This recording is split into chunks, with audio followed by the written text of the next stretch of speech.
Mise en place du béton matricé ou tramé.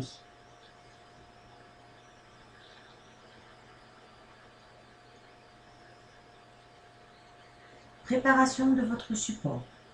Mettre à niveau votre sol. Mettre en place votre coffrage.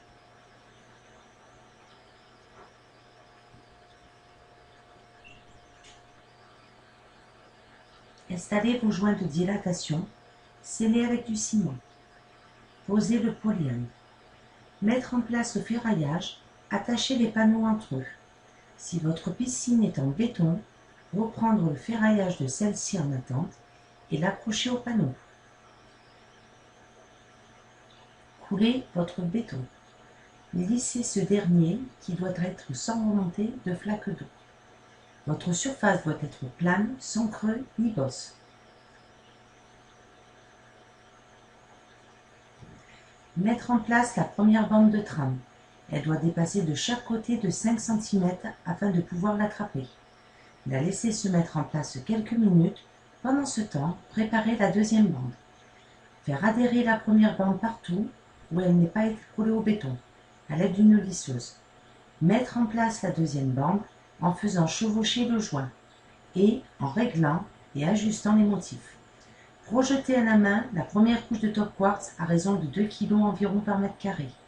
Une fois le top quartz est mouillé, passez un coup de lisseuse afin de faire pénétrer celui-ci dans le béton. Attention de ne pas accrocher la trame.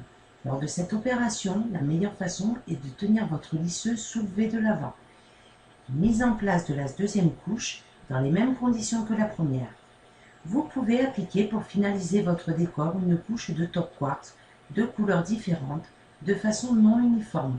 Vous devrez la laisser également de façon aléatoire, à savoir de droite à gauche et de haut en bas.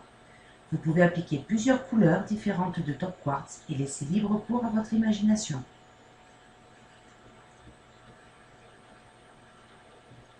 Laissez prendre le béton et le top quartz. La durée est variable suivant la température et la quantité d'eau comprise dans votre béton.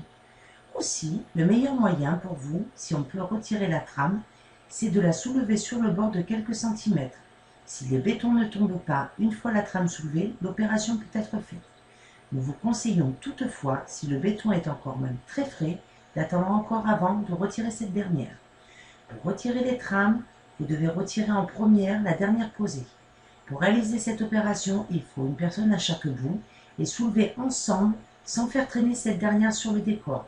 Si la trame est trop longue, une troisième personne viendra avec une perche attraper la trame sur l'autre côté déjà soulevé, afin de finir le décollement de cette dernière. Vous devrez attendre le lendemain pour balayer votre surface avec un balai à poil doux.